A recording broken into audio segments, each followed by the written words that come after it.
As always, if you want to quit drinking and start creating, then here's something to try.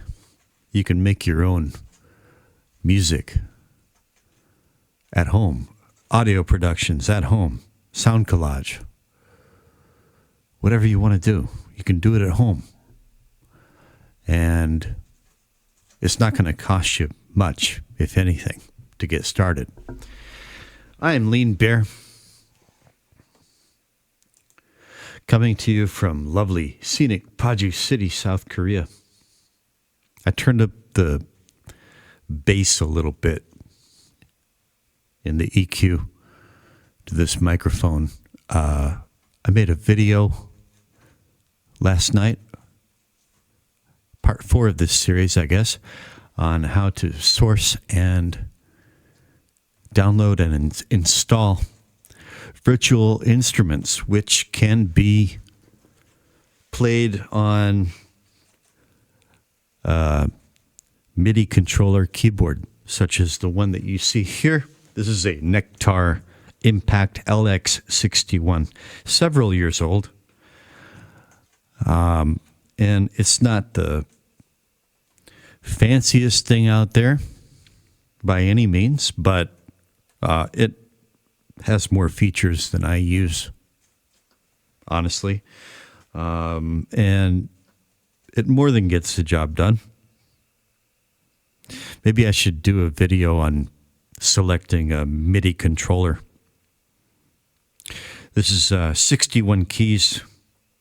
You know, it's just wide. I'm not a keyboard player, piano player, so this is enough for me. They come smaller. They come in like, 25 or 26 keys? I forget. I think that's fine if you want to make like beats and hip hop and things like that. I prefer to have more keys. I think the full size is like 88 keys. This is a happy medium. And it does have octave buttons, so that I can actually get the full width out of the keyboard. Just these buttons that you can use to kind of shift it down and up. But anyway, yeah, maybe I should do a video just on that topic. But anyway, yeah, made that video last night, and I was going to take a shower and come back and carry on with this one, but I just had to crash. So now it is 7:35 a.m. on February 16th, 2025, here in lovely scenic Paju, Republic of Korea. Just a hop, skip, and jump away from the North Korean border. And the topic is composing a bass line. I chose that word carefully because that's what we're doing. Even if you don't know music theory, even if you don't know much of anything, much if anything, about writing songs, composing music, it's okay. You can still compose music because you have ears that tell you what sounds good, what sounds right, and what doesn't.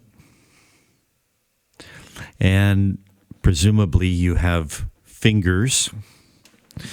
And even if you don't have a keyboard, again, presumably you have a computer that has a mouse. And if you have a computer and a mouse and some free VST instruments, then you can compose music.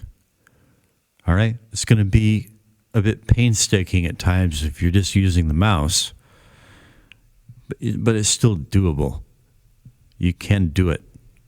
You can get it done. So, let's see. I had both mics on last time, and it sounded kind of weird. So, I'm going to be speaking mostly in this direction for this video, so I can unmute the other mic if need be. And so I just rolled out of bed half an hour ago and did my brief morning meditation prayer. Watched a video from a guy who's got 1 million subs, and he's complaining about the algorithm. He has reasons to, but it just goes to show that since I started this series, I get like 2 views. It's ridiculous. Yeah. I do have a bit of a history with the powers that be. And, even little old me trying to do a public service, I'm not getting recommended even to my 155 subscribers. It's obvious. It's obvious. But I carry on. I continue. So, just rolled out of bed and need to get a cup of coffee. But before I do that, let's just go ahead and insert a bass guitar instrument. And as with all these instruments, there are different choices out there. Now, let's talk about this for a minute. You're going to do a bass line, right? A bass part. And in this case, I'm going to use a bass guitar virtual instrument, but you don't have to use a bass guitar virtual instrument or a bass guitar, for that matter. I don't have a bass guitar. I've got these guitars that you've seen maybe in the background here. And normally for bass, I use that orange sunburst Korean-made Yamaha SG electric guitar. I'll play my bass line on that guitar and then use a pitch shifting plugin to shift it a full octave down. And it sounds pretty much like a real bass guitar when I do that.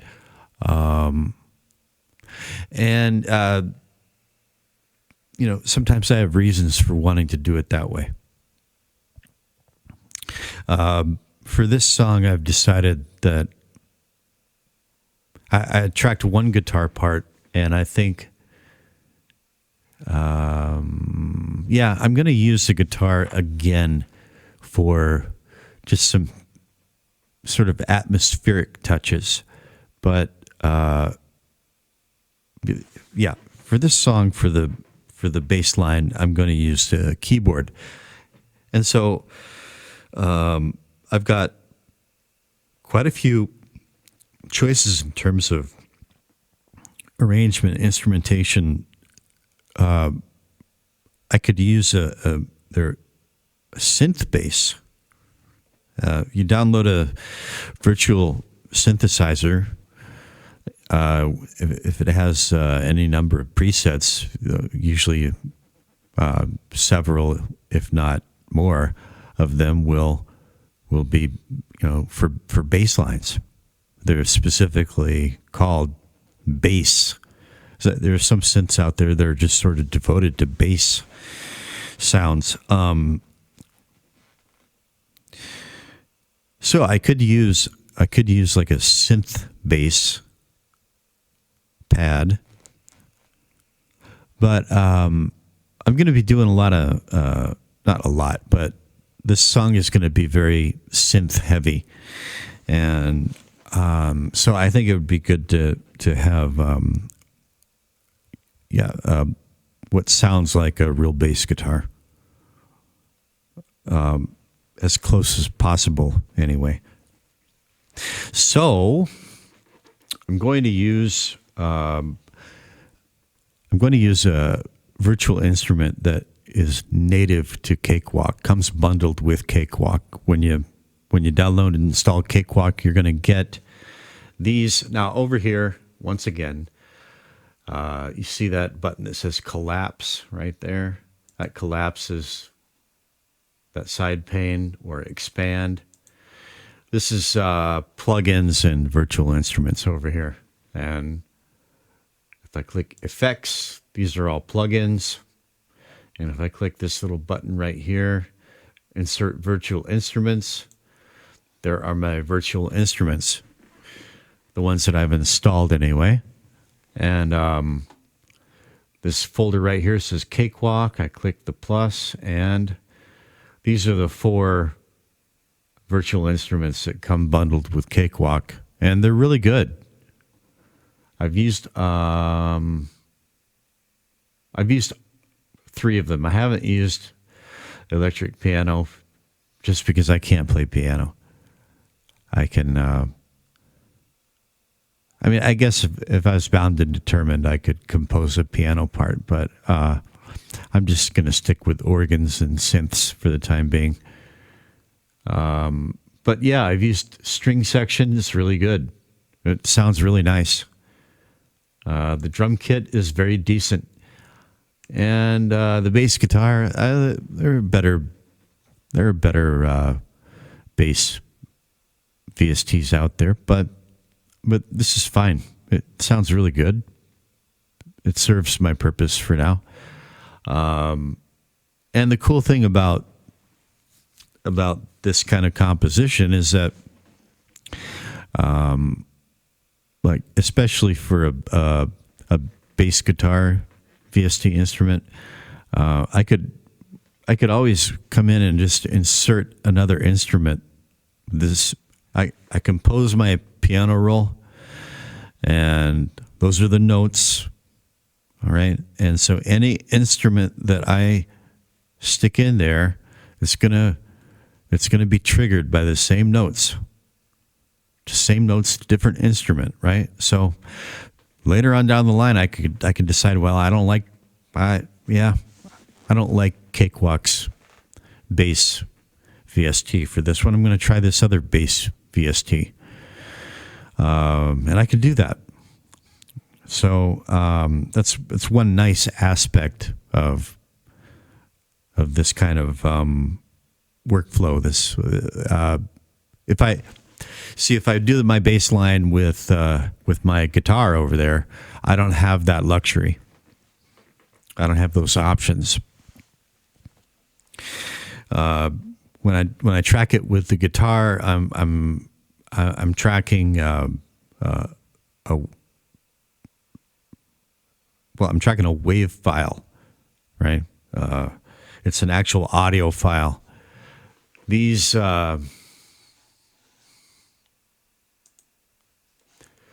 blips that you see right here, piano roll blips, those are not actual audio events until they trigger the virtual instrument, right? And then they're not really events until they're rendered down into an audio file at mixdown. Or if I decide to do what's called freezing a track, I might as well do that. Now, here's the contact synth part right here. If I hit this little snowflake button, all right, I'm going to hide this, collapse this for a second. Shift F. So there's the Shift F brings the whole project into view. Now there is the whole song from beginning to end, and this is going to take a minute. But if I click this snowflakes freeze synth, I click that.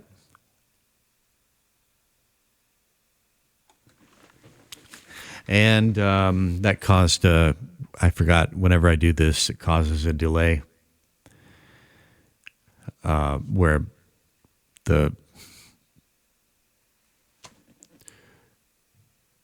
the signal is delayed between my microphone and my headphones, so I just had to take my headphones off.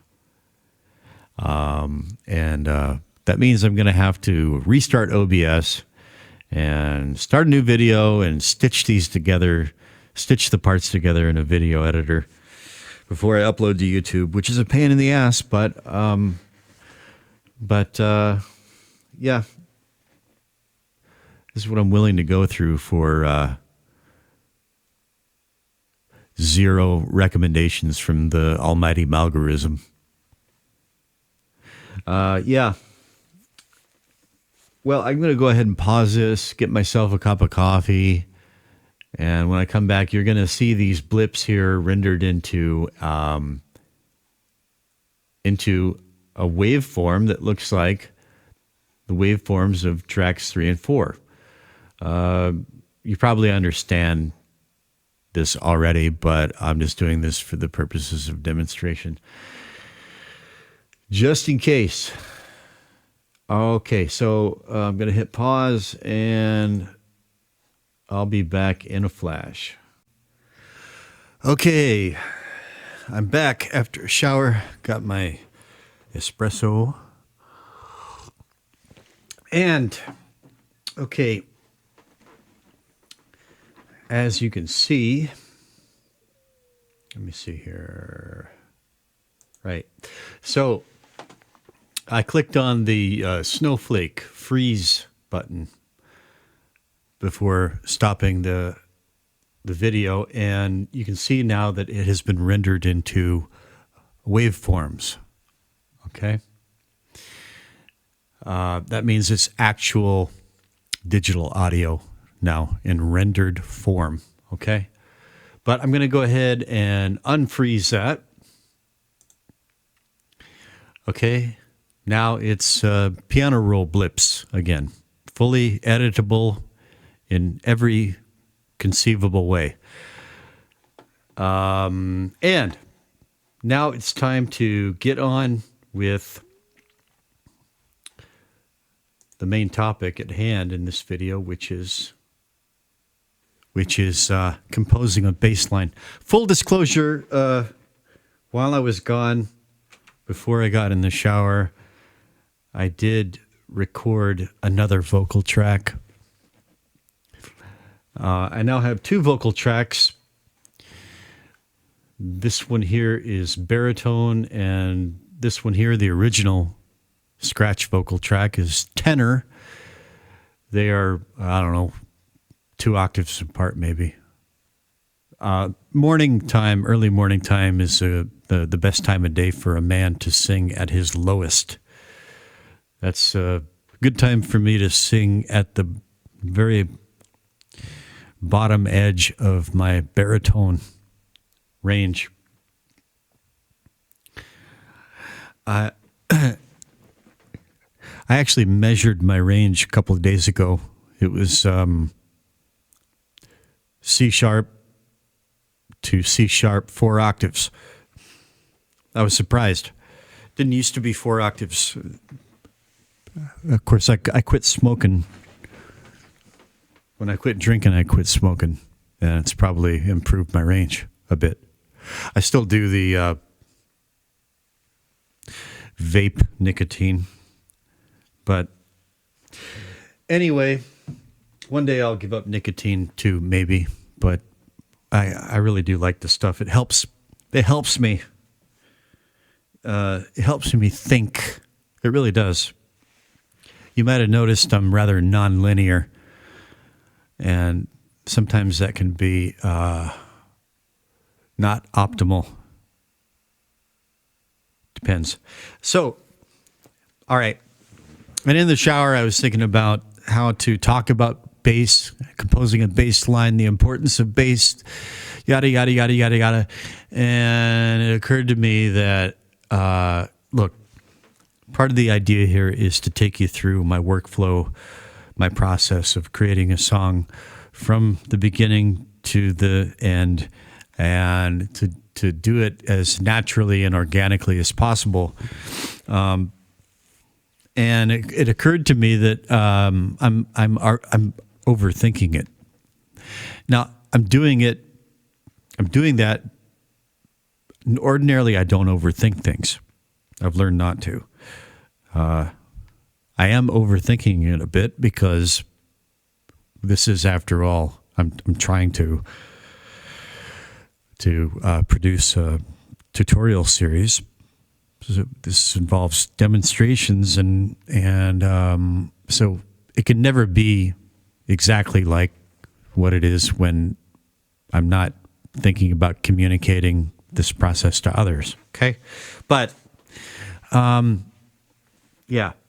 I'm just going to say this: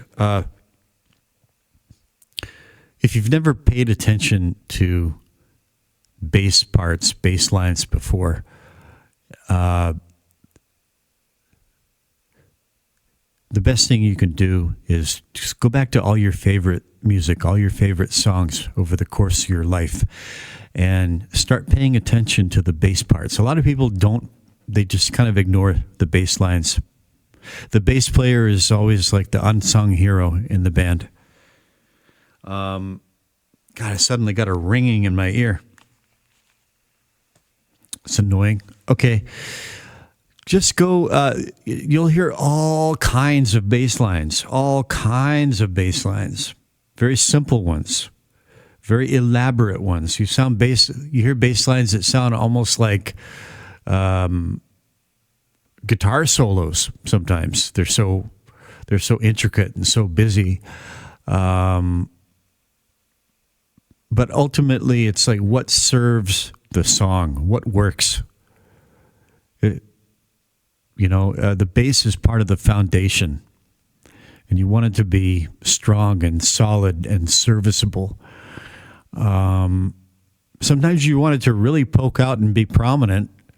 Other times you just want it sitting there on the down low, more felt than heard or listened to. And ultimately, at the end of the day, it's all about taste and preference and all that. So that's enough said. I'm as much as possible, I'm just going to try to go about this as I normally do. And it's kind of embarrassing because right now I don't know what I'm going to do.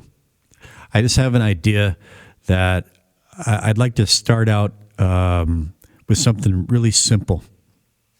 And then as the song builds and develops, I want the bass line also to kind of grow and develop and gradually become a little bit more active, a little bit more, maybe aggressive is not the right word, but more active and more prominent as the song develops. And another thing I want to say is you don't need to know anything about, you don't need to have any musical training. You don't even have to know, what's a whole note, what's a half note, a quarter note, an eighth note. It helps to know those things, especially if you're talking about it to someone else and you're trying to communicate what you're doing. But it's not necessary. You need to just use your ears, your brain, your common sense. You take it, break it down into chunks, break it down. So just like,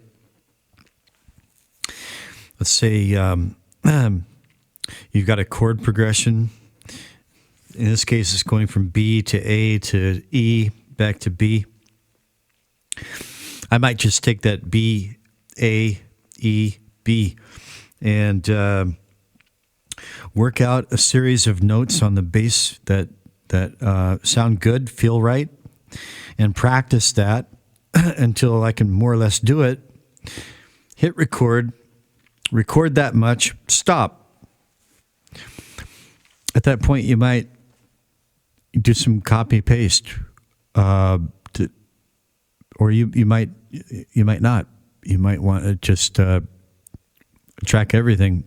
When you're working with synths and MIDI stuff, I mean, especially with synths, I do a lot of copy and pasting because they're not very expressive instruments in the same way that like a guitar is expressive, like micro expressive, if that makes sense.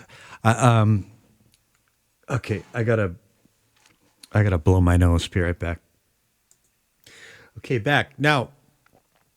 First thing I'm going to do here is I'm going to create my bass guitar instrument track. Now, there are two ways you could do this, kind of the long way and kind of the shortcut way. I'm going to do both.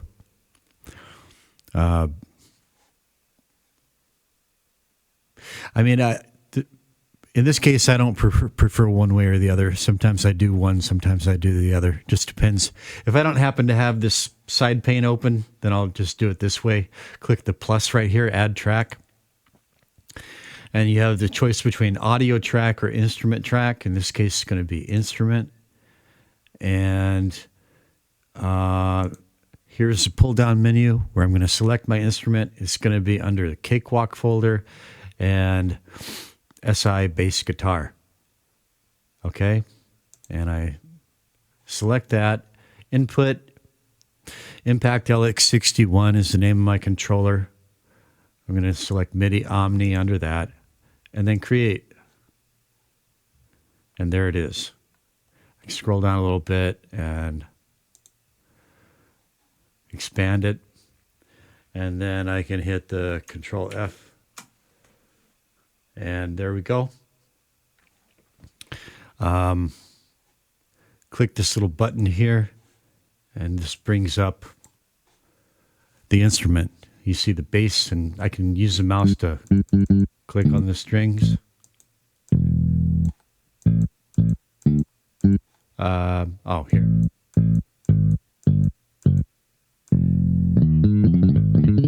Right? Similar to the drum instrument interface. And as with the drum, okay, so first I'm going to back off on this. Right click, delete track. I can also, if I have this side pane open, make sure I'm clicked on, not on FX, but on instruments, insert virtual instruments. There's my Cakewalk folder. And I can just select SI bass guitar and drag it over here. Okay. And there it is. This is a slightly shorter way, but again, you need to go here to the input and select your device, MIDI Omni. And that little A right there in the input echo auto through, just leave that, click that, and so the A is not there. Usually that's the way you want it. Okay. And once again, there it is. And let me just check and make sure that, yep. So now I mentioned the octave. This keyboard has octave buttons. This is what I mean. I'm hitting a middle C on the keyboard. The keyboard is set for one octave down. If I hit the octave up button, octave down one more time.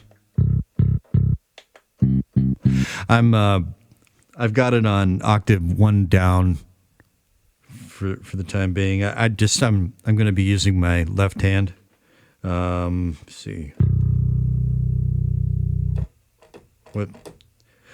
Oh, did I get that wrong? Well, I could do it up here. Yeah, okay.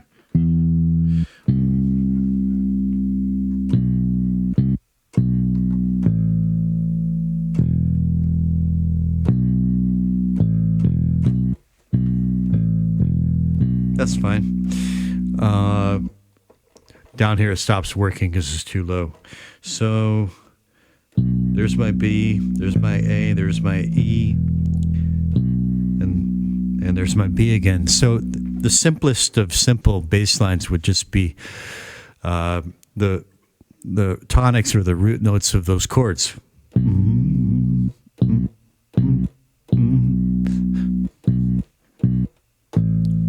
something like that. The bass guitar is a rhythm instrument as well as a tonic instrument. Okay. The bass player plays with the drummer as much as he plays with the rest of the band. I mean, they all play together, obviously, but I'm just saying that the bass is really considered a part of the rhythm section, okay?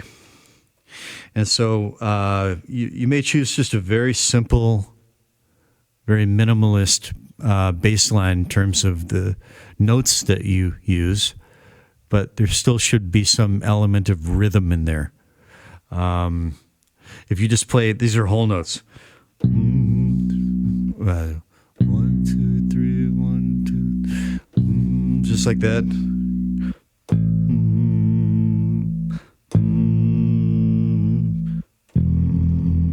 It's okay, but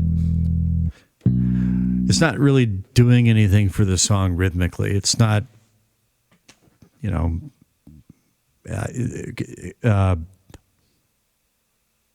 it could be doing more, put it that way.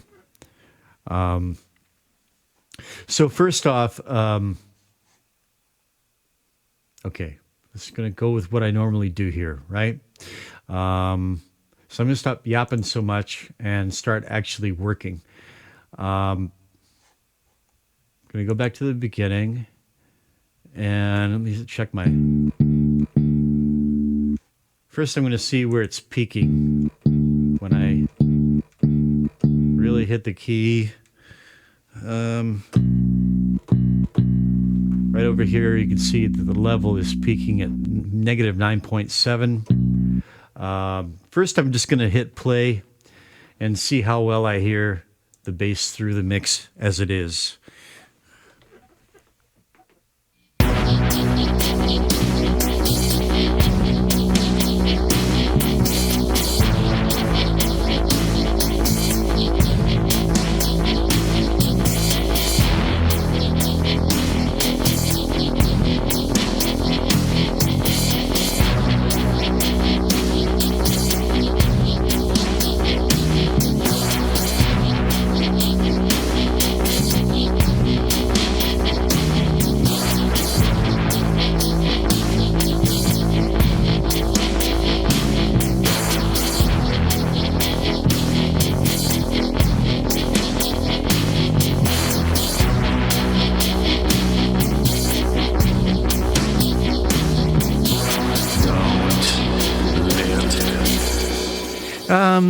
It's fine. I can track with it, but it could be a little bit louder. You see that the volume fader here is at 0.0. I don't want to turn it up any here.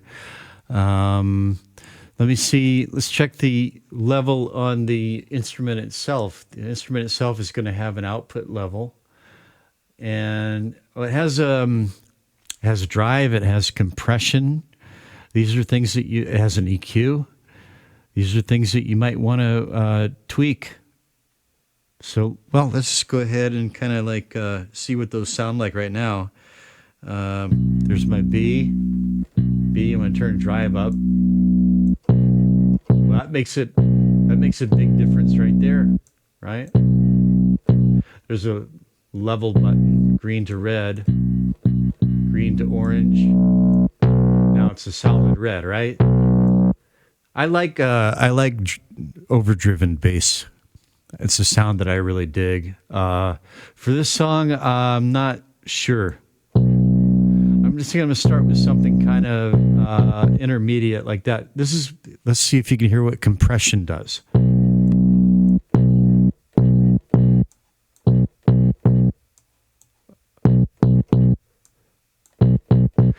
It's a very slight difference in the attack of the transient. Right when the note first begins, you can hear it a little bit more, tiny bit more of like a snap in the attack. Turn the compression up. Also, there should be some more sustain. If I hold the key down, the note should last longer. So I'm going to turn compression all the way down and just let it decay.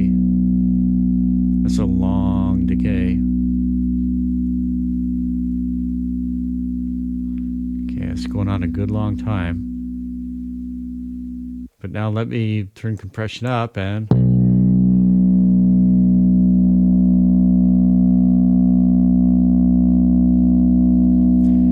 As you can hear, that's decaying. It is decaying, but it's much... Okay, well, towards the end, it really drops off, right? But it's different, okay? It's different. Maybe the total sustained time is about the same, but it stays louder longer.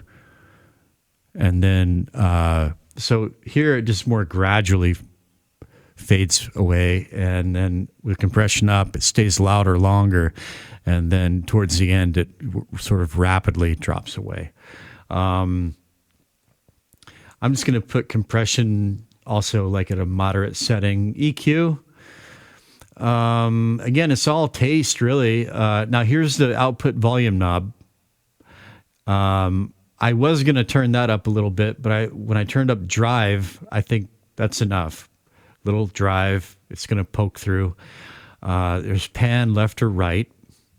And then EQ. So the default EQ is a slightly after 12 o'clock on bass, 12 o'clock on mid, like 11 o'clock on treble.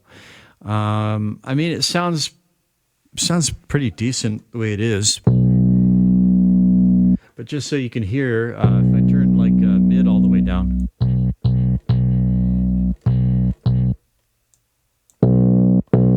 Okay. Bass.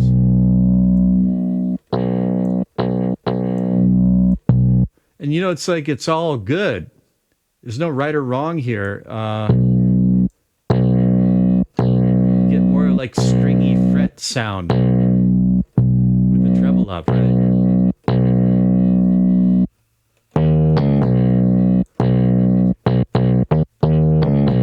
Reminds me of like late 70s, early 80s Geddy Lee. I think he had his treble up really high. A lot of his bass work. I'm going to...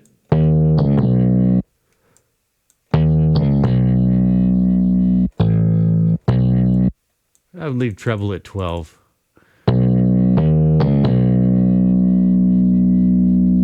This may be a little bit too aggressive, but it's like the more aggressive it is in terms of energy, it's like this is something that I like to do. Kind of make the part a little bit more aggressive, more focused, and then dial down the volume in the mix. That's just something that I like to do. So I'm going to try this setting for now and just see how that sounds. So starting again, might as well have the click on. You'll notice when the click is on, the volume meter peaks higher. Not something to worry about, just something to note. So...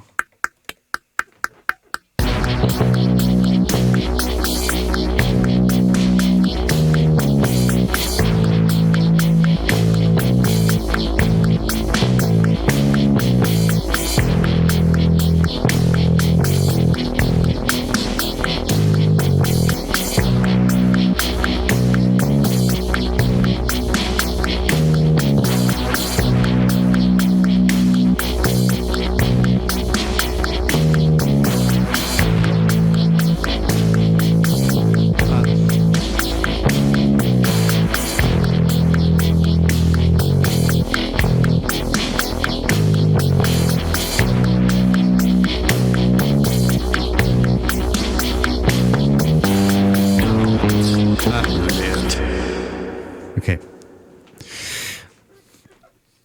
I'm just going to record that. It is quite a bit louder than it was before, eh? So I am going to turn the volume fader down to like around -3.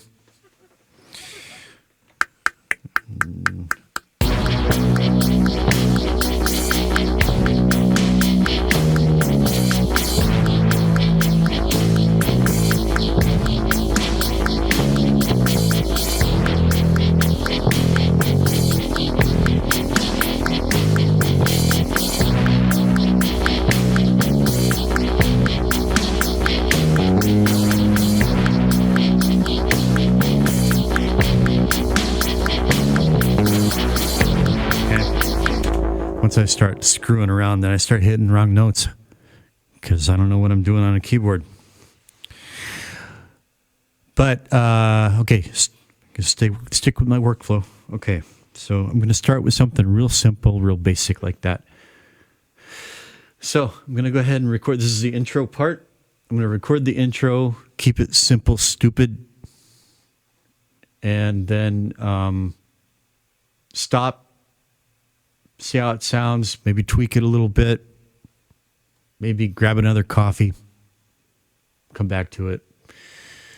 All right. Hitting record now. Whoops, got to arm it. Got to arm the track. That's that little red button right there. That's arming the track, okay? And let me see. I can do away with this pane on the right here now. Shift F. And maybe expand that a little bit. And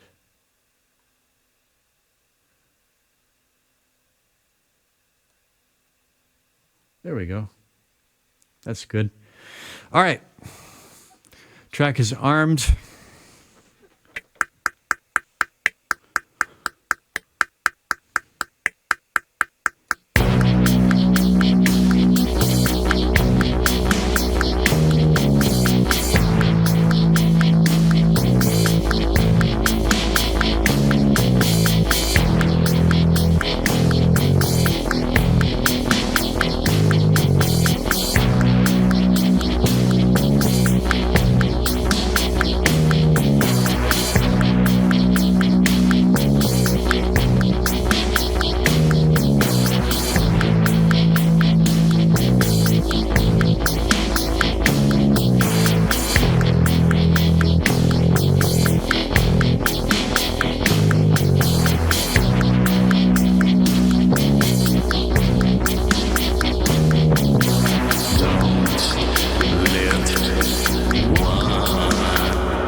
Now, my timing is not perfect.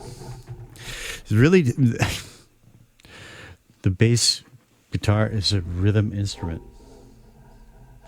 And rhythm, until you've actually tried to do it, you know, there are two players that are under-recognized in any band. The bass player and the rhythm guitar player. AC/DC, you know, everybody's looking at Angus, as they should. Angus is awesome. Angus is a great guitar player, rhythm and lead. But Malcolm, without Malcolm, there'd be no AC/DC, the way everybody knows and loves AC/DC. And the bass player, whatever his name is. Who's the bass player of AC/DC? Now it's going to bug me. Oh, boy. Hang on here. Oh, what embarrassing tab is it going to open to now? Ah, Adam Schiff getting grilled. Let me see. Open a new tab. Why not?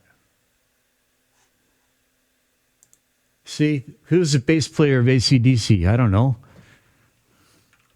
Nobody knows, probably. Who was the bass? Was now at this point, right? Who was the bass player for AC/DC?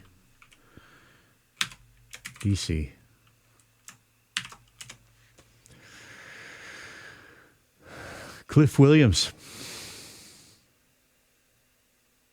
The original? Well, he's age 75, so yeah. Cliff Williams. From 1977 until his retirement in 2016. Cliff Williams. I never even heard the name.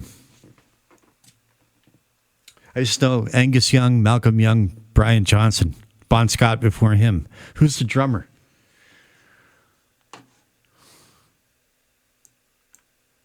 Right? Who was the drummer for AC/DC? Colin Burgess.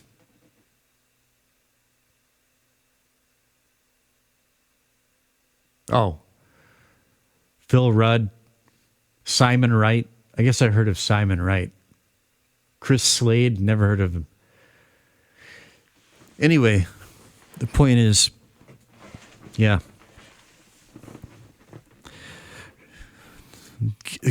Getting really good at rhythm. Oh. So, I mean, what I just played is, subpar. Here's what I can do about it. Subpar rhythmically. I mean, I think the notes are okay. So how did I do that? Okay, here's track view. And I want to put this vertical line, the timeline, roughly right there where I want it to be. Just click anywhere outside of a clip. And now I'm going to click on, there's piano roll. I'm just going to double click on this bar here at the top of the clip. Click, click. And there are the notes that I just played. And you can see, for example, there are these vertical lines here that will tell you, you see that this note is more or less on time. This one's sounds like looks like it's a bit early. So, yeah, it's early. Okay. So this is where I can use the quantize feature. This is something that you just kind of have to play around with until you get a sense for how it works and what it does. Let me just drag this here down a little bit. Okay. Scroll down up here. There's the clip right there. And I click the bar at the top. Now all the notes are selected. They turn white. And I come down here and I hit Q on the keyboard. And so quantize, it's just a way to get these notes on the lines, the correct timing, without having to go and do it one by one individually. I can't. Okay, how successful this is hinges on the choice that you make right here. Don't worry about any of this yet, okay? But generally, it's either going to be like 1/8 or 1/16. I'm going to click OK and focus right here. Watch what happens right here and over here and over here. Those notes are all early. Click, and those notes are now on the line, on time. That doesn't mean that I'm out of the woods, because there are these notes in between. We got to. You won't know if this has been successful until you play it back and you hear those notes in between. If it sounds out of whack after you do quantize, you need to undo it and then try it again, maybe at 1/16 or another setting. After a while, you kind of get a sense for how it works and what's going to work and what's not. But let's go back and listen to it.